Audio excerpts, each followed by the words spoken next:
The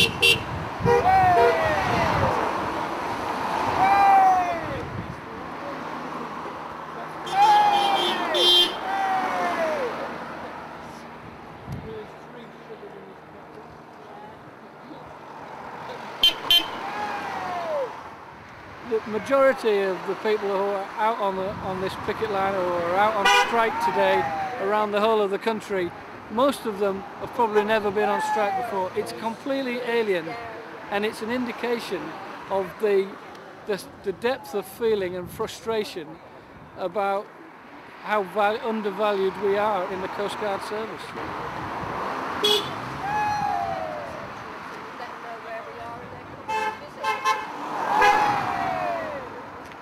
The management say that they hold us up as the best Coastguard service in the whole of the world, and people look to our procedures, and yet they don't really want to reward us for that. We're a forgotten emergency service, and that's a worrying thing, really.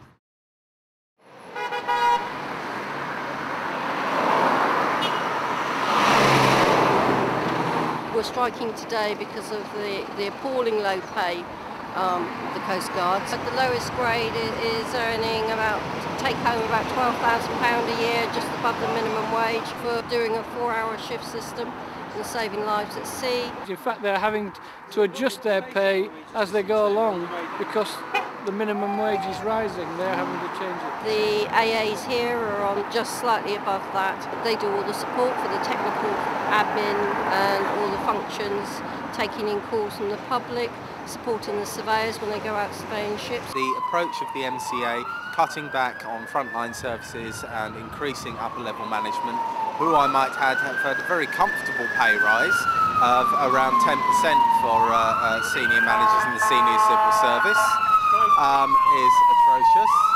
Well, I mean, I'm probably receiving about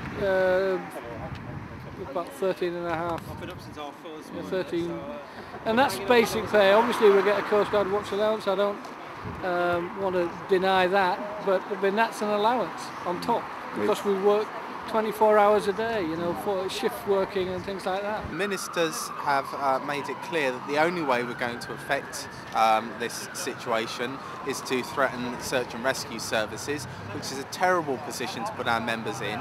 We've never had Coastguard strike action taking the Coastguards out of the 999 service for that very reason, because they've got a great sense of duty. But we've been left with no option. It's been made clear to us by ministers.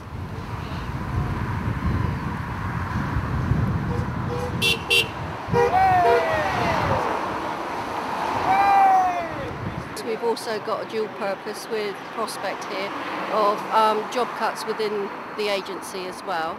Prospect represents the professional specialist staff working for the agency. That's marine surveyors, people working in the hydrographic office.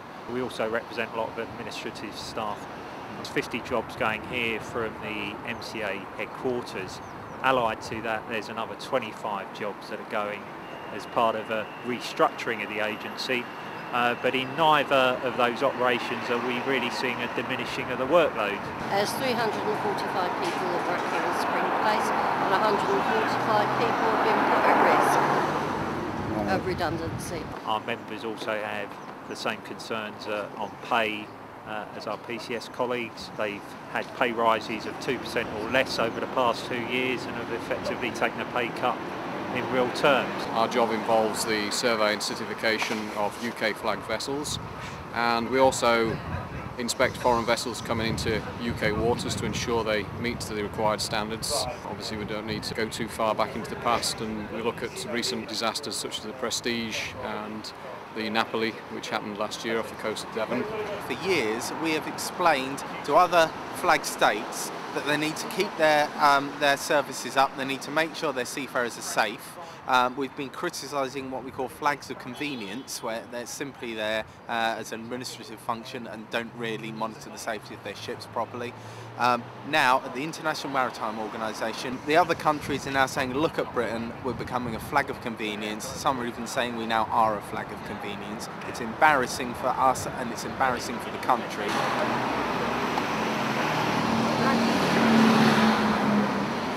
I I'm absolutely delighted with the strike so far. We've got support right around the coast. We've got nearly half the MRCCs, the control centres, closed. The other half are being staffed by managers in the main, and people who are not normally working in control rooms. The agency have made contingency plans but have not shared them with the unions, even though we had agreed with them that we'd sit down and talk about emergency planning for the dispute, because our members have said they will react to any emergencies that occur today.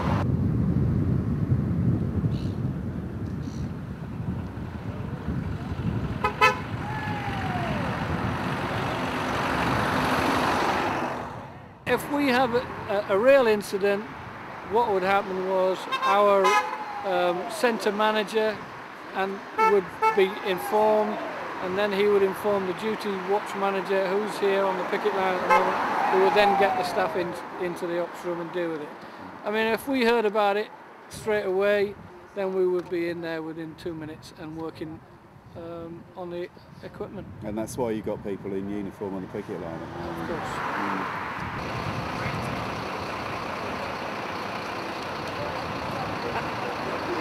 What has been a proud maritime tradition is now rapidly turning into a proud maritime history, and I think that's something we should all be ashamed of. I don't like my tax money being spent on new nuclear weapons, attacking countries that appear to have annoyed America, and not paying for our vital public service, our vital 999 services. We train up a large number of Coastguard watch assistants here ready to become watch officers.